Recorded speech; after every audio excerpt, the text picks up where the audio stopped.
You need not, and in fact cannot, teach an acorn to grow into an oak tree. But when given a chance, its intrinsic potentialities will develop. Similarly, the human individual, given a chance, tends to develop the unique life forces of his real self, the clarity and depth of his feelings, thoughts, wishes, and interests, the ability to tap into his own resources, the strength of his willpower. All this will in time enable him to find his set of values and aims in life. In short, he will grow substantially undiverted toward self-realization. Karen Horney, Neurosis and Human Growth. All seemingly different aspects of me are like branches of the same tree, and leaves in the branches are like trees within a tree themselves. The trunk is where it all comes together, and where it all starts to separate simultaneously. You know that area near the ground where the trunk of a tree is not yet separated into the branches above. That same area is also where the branches that come from below the ground level unite. That is the point of unification, the point of grand unifying wisdom, where it has not yet separated into different branches above and where it has come back together from the different branches below. This same principle is all around us in nature and in this place we live in. And so it is in batteries, magnets, electricity, mandalas, and biological cells. It is the same for us human beings, and, in their highest, deepest, and most refined level, the same for all truths, different knowledge systems, and forms of wisdom. It is the same tree we are all looking at from different sides and perspectives. It's just difficult for us to see the full picture. But we do have the ability to zoom in to the individual branches or even leaves, and also to zoom out to see the whole tree. Similarly, underground in the roots of the tree, individual branches reach out to different directions, and they too can be seen as both separate or whole, zoomed in or out. But it is still the same tree, no matter how you zoom. Because entire nature and our world is incommensurate and fractal, so is our nature, the nature of human life.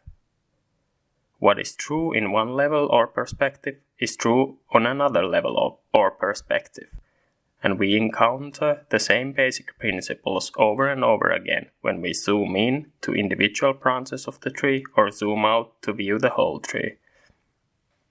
In our minds, when we reach the vantage point way above the fog, we can see the world tree of life well enough in smaller scale and in larger scale all around us.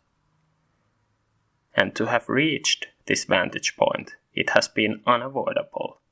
It necessitates to have seen the tree of life from many different angles, from close up and from far away, over and over again, from above and below, yet never outside of it, as so far that has turned out to be outside of at least my capabilities.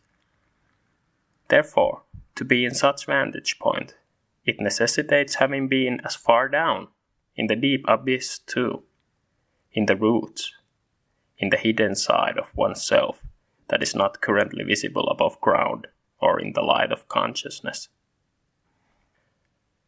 To illustrate human consciousness with the tree analogy, we can't directly see or realize the parts of ourselves that are currently underground, like the roots of a tree. We can see what comes of them in the part that is above the ground, the trunk, branches, and leaves. We can see the result of the parts that are below ground coming together as the trunk. Similarly, we can see parts that are above ground all coming from the trunk or from the eye. But we all know the roots are there. How do we know? Because we have dug deep and found them. We have found out that there is a whole tree below the ground as well. If you have ever tried to remove the roots of an old tree, you know how big they are and how far they reach. So to know such things, we need to work.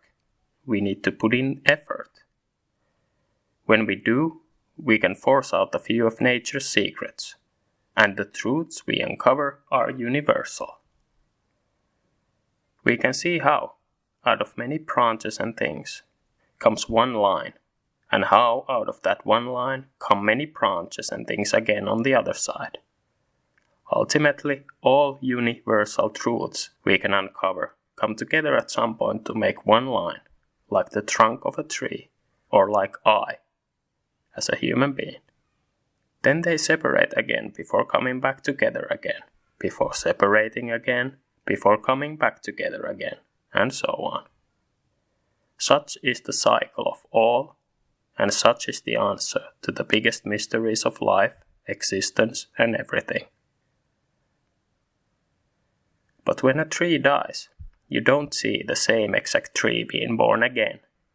Nor do you see that happening when it comes to humans either. But you do see new trees and new human beings, born all the time. When you include these two simple facts into these kind of considerations, you can start to realize what will happen to that which you call you, both materially, i.e. physically or elementally, and immaterially, i.e. metaphysically. Cheers all you lovely humans and all the best. Foteni Alethea.